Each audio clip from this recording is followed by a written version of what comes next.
How you handle failure matters. When you feel discouraged or disappointed, it is important that you know how to bounce back. And it's my desire that you know how to fail forward. So in this conversation, we're going to be talking about bouncing back better than ever. Welcome to the Dream Lifestyle Podcast, where we talk all things mindset, goals, and self-leadership. If that is interesting to you in any way, I encourage you to join this community of dreamers, leaders, and high achievers who want to make an impact in the world simply by hitting that subscribe button, as well as downloading the free growth guide. That'll basically be your way to not only just get updated on new conversations that drop every Monday, but it'll also give you a roadmap. It'll help you create a personal growth strategy so that way you can achieve whatever goal it is that's on your heart, as well as just doing that simply helps these conversations go out to more dreamers, leaders, and achievers just like yourself. So I'd really appreciate if you did that, simply because in this conversation, we're talking about how to bounce back better than ever. And we're talking about a very popular topic. It's a topic that a lot of people are familiar with, but they're afraid of it. We're talking about essentially how to fail forward. We're talking about how to fail forward. And it is very important that for each and every one of us as dreamers, people who dream big dreams and have big goals, it's important that we have a really good relationship with failure. And not just have a good relationship with failure in the lens of, okay, I'm okay with failing. I need to really know, how do I handle failure? Meaning, when I go for something and it does not work and I may be disappointed, what do I do next? And it is my goal in this conversation just to give you two things to think about, just so that way you can really fail forward. So that way you can effectively bounce back, as it were, better than ever. And I believe that these two things will be helpful to you because they'll be very practical and easy to digest, particularly as you think about the rest of your week, whatever risks that you may be taking or anything like that. So when we think about this concept of failing forward, we first need to just simply understand that failing is a part of the success process. Like, you might have heard this before, but I cannot tell you just how real that is. Because in order for you to really achieve anything that's groundbreaking, in order for you to do anything that you haven't done before, do things that haven't been seen before, right? You're innovative, you're creative. You are going to encounter some hardships. You are going to encounter some losses. And I can tell you from personal experiences that, people look at this podcast, and yes, this podcast is absolutely a successful podcast. And a lot of that has to do with you. And I truly am grateful for that. But what people don't ever see is the failed podcast that I have. They don't ever see the companies that I've closed. They don't ever see the losses that are usually behind closed doors. But I can tell you from my own personal experience that it was because of those very personal, very deep, very intimate losses that I've taken behind closed doors. That is why I'm able to basically have the success that I have now today, simply because I made a decision to fail forward. So I just want to start off with just kind of encouraging you that when you think about taking risks, when you think about, being afraid of failure, understand that failure is basically the price of admission when you think about becoming successful.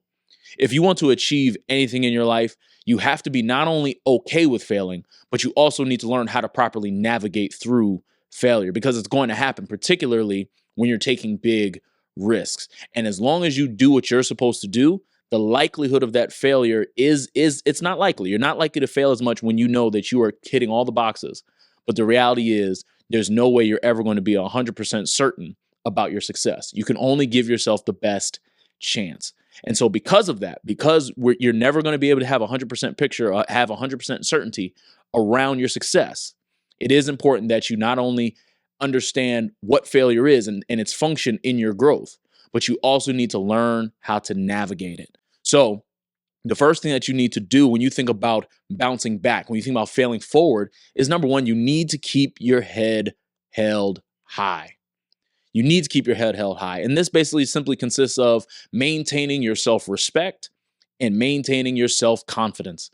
And this is important because for a lot of us, particularly those of us that have platforms, those of us who have businesses, those of us who simply have influence over other people, where other people are watching what we do, it is so easy to not even want to put ourselves in a position of risk, to not even put ourselves in a position where we may fail simply because of what other people may think. And you need to understand that if you are not making decisions simply because of what other people think, you are limiting your growth. You are limiting what is possible for your life simply because you are giving those other people all that power over you. But when you do fail, when it does happen, because like I said, we talked about earlier, it's going to happen where something that you planned does not happen. You need to make sure that you keep your head held high, meaning that I have self-respect for myself, meaning that when something doesn't go according to plan, I do not all of a sudden lose all sense, all foundation of who I am. Meaning that I still respect myself as a man. I still respect myself as a man of God. I still respect myself as a business owner. I still respect myself as a leader, even when I fail.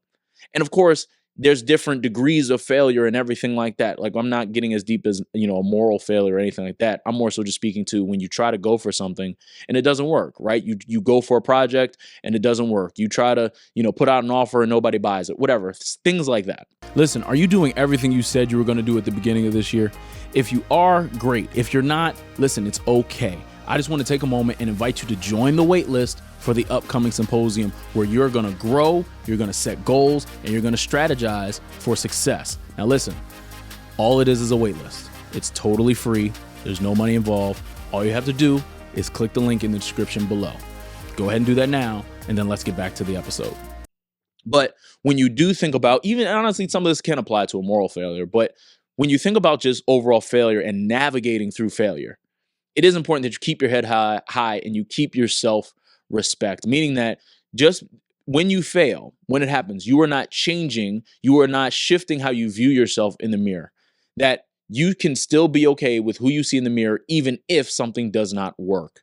You need to maintain your self-respect, meaning that as a result of the failure, you don't go out and do something that goes against who you are. Meaning that when something does not work and you are feeling discouraged and you are feeling disempowered and you do feel down, that you are not putting yourself in a position to compound on the failure. Because for a lot of us, when we fail, we engage in self-destructive behaviors. And that is only setting us back even more as opposed to confronting the failure and figuring out what we need to do and properly navigating it, failing forward, as we talked about.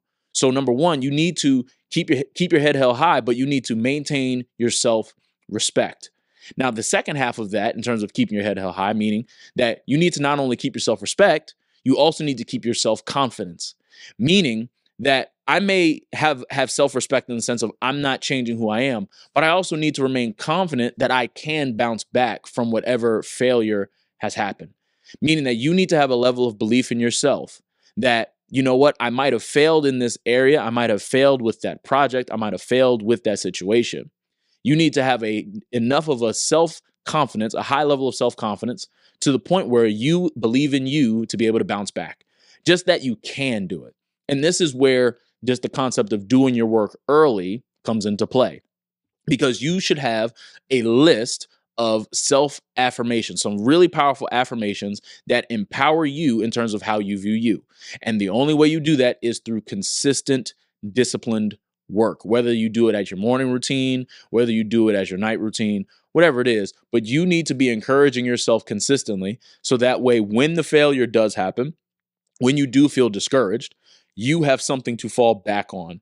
I can tell you with any situation, you're never going to rise to the occasion. You're only going to fall to your level of belief.